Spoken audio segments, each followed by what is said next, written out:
Our next speaker is Mark Perry, an author and writer specializing in military intelligence and foreign affairs analysis.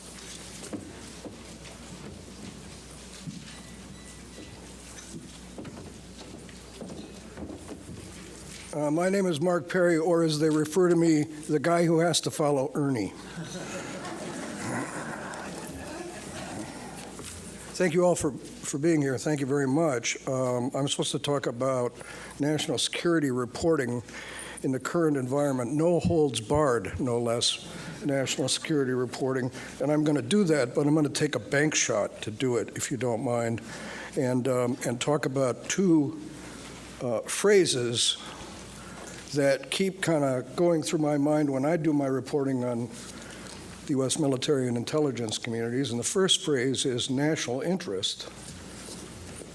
And the second phrase is skin in the game. Now, we always hear and we use the term national interest, and it's an important phrase, but not many people, I don't think, really know what it means when we talk about U.S. national interests. And so we can define it: free markets, free trade, free elections. Wilson's 14 points, the 4 pillars of Roosevelt. But I think that taking a look at reporting, and in one report in particular that kind of struck me and it keeps coming back to me, would help us define national security. Last summer, in the pages of Foreign Policy and in Political, a man by the name of Jonathan Schanzer, who's an official with the Foundation for the Defense of Democracies, or as I refer to them, the Foundation for the Defense of Israel, wrote an article suggesting that what the President of the United States should do, in particular in the wake of the coup in Egypt, was to pick up the phone and call the Emir of Qatar and lecture him about Qatar's support for Hamas, and tell the Emir that it was time to stop supporting Hamas and the Muslim Brotherhood and other Islamist groups, or the United States would have to rethink its relationship with Qatar.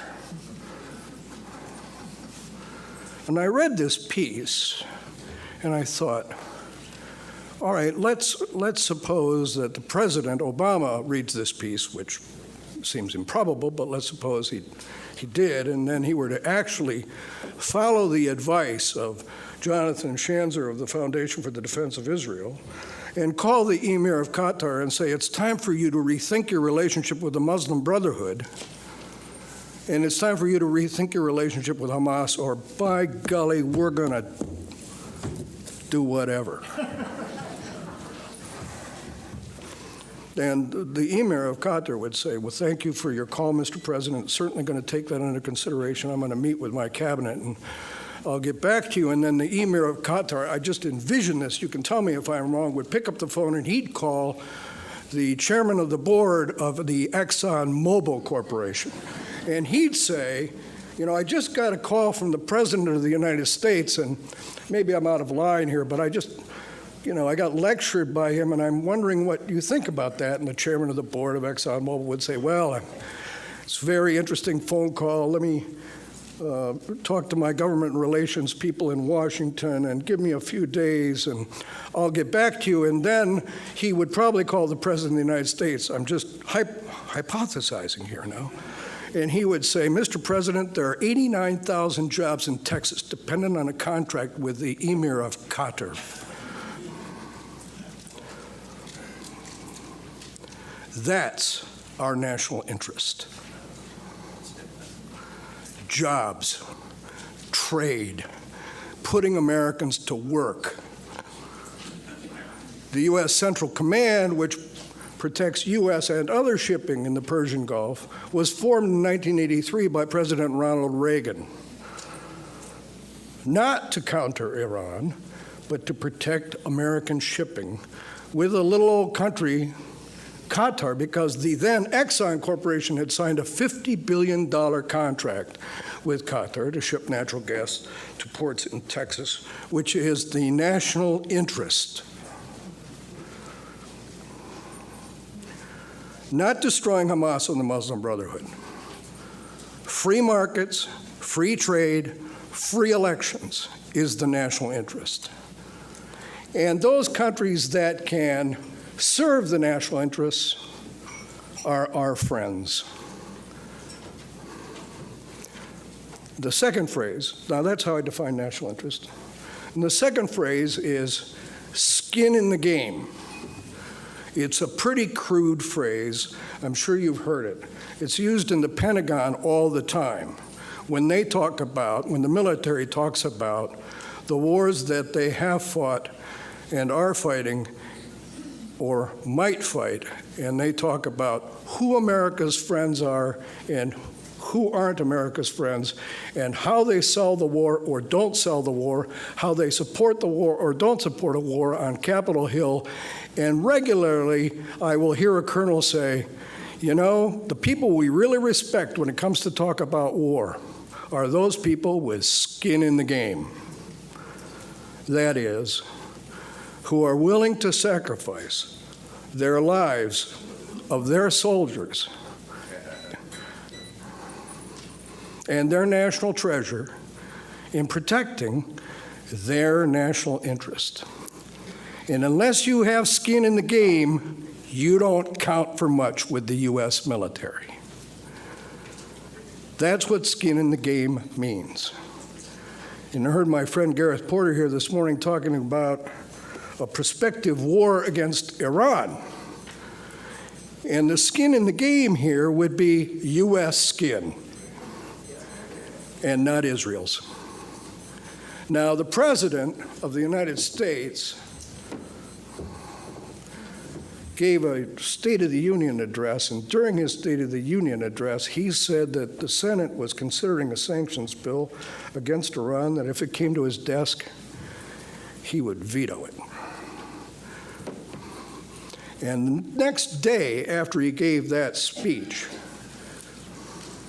if you'll recall, 3 of the major co-sponsors of that bill dropped off the bill. What happened? Did the president's words scare the senior senator from Connecticut? Was Senator Menendez cowed by President Barack Obama?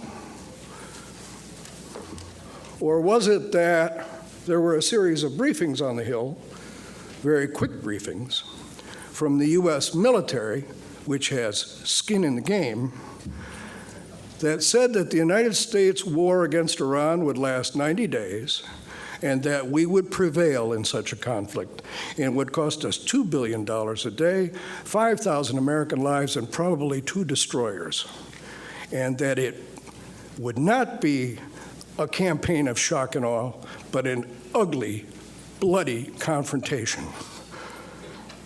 Did the Senate think that when the military didn't want to go to war over Syria, it would somehow want to go to war with Iran? That's skin in the game.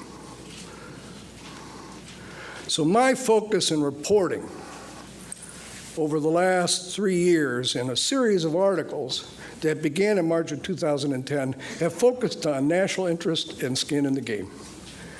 And in March of 2010, I learned that General David Petraeus, who is the head of the U.S. Central Command, had been wandering through some of the towns and cities of Iraq during the surge, and when he went into many Iraqi homes, he would see a big picture in the living room, many Iraqi homes, of the holy sanctuary in Jerusalem. And invariably, the male of the family would say, you know, the Palestinian issue really, and he kept hearing it, and he kept hearing it. He went to his staff. This is General Petraeus, the smartest guy in the room, and he said, this Israeli-Palestinian thing is really a big deal here, isn't it? I'm telling you the truth. It kind of was starting to dawn on him as the head of the U.S. Central Command that the Israeli-Palestinian issue was providing an obstacle to the resolution of political problems in the Middle East, so he sent his staff out to visit the military staffs of his area of responsibility, the Arab country's area of responsibility, and they said, the primary obstacle to the respect for America and American ideals and American national interest was the failure of the United States to resolve the Israeli-Palestinian conflict.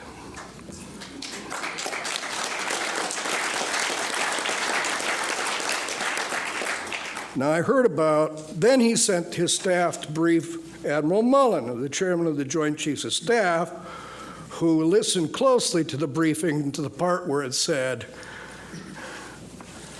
that the failure to resolve the Israeli-Palestinian conflict is an obstacle to American national interests. And I was told about the briefing, and I published the results of the briefing, and the day after I published it, I was scared to death because David Petraeus was going to testify in the U.S. Senate, and I thought he could probably legitimately deny that any of this had ever happened, and I'd look like a schmuck. I was in my car in the GW Parkway, and I pulled over listening to his testimony, and he was asked by Senator McCain whether he believed that the Israeli-Palestinian conflict was the primary obstacle to American national security interests in the Middle East, and he said, yes, I do.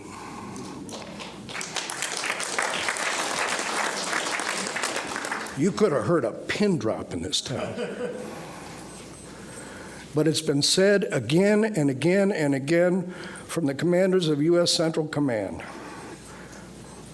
from David Petraeus to James Mattis, and most recently by Lloyd Austin, that we're going to have to resolve this conflict if we're going to continue to suffer in our relations with the Arab world. And good relations with the Arab world is in our national interest.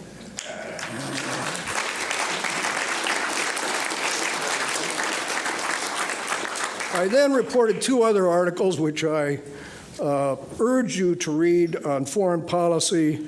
One is a false flag about how Israel recruited members of the terrorist group Jandallah by saying they were CIA agents.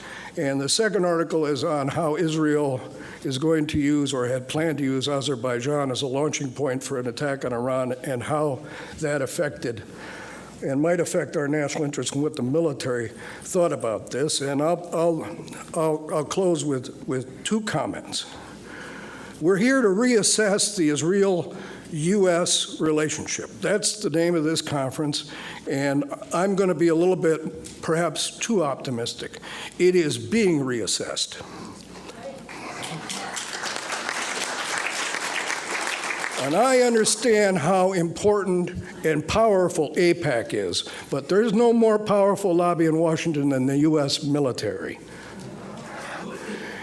The Prime Minister of Israel might call the President of the United States, and the President might or might not take the call. But when the Chairman of the Joint Chiefs of Staff calls the President answers the phone. And that's the difference, because the President and the Chairman of the Joint Chiefs of Staff have skin in the game. Malcolm Honline, I'll close with this, said recently, and I think this is important. Malcolm Honline is the president of the Organization of Presidents of Major Jewish Organizations. You all know that, right? He said, and I want to quote him, when he was talking about the increasing sanctions on Iran, he said, I don't want to visit any more memorials to dead Jews, to which I think our response and the military's response is and has been, right. And we don't want to visit any more memorials to dead Americans. Thank you.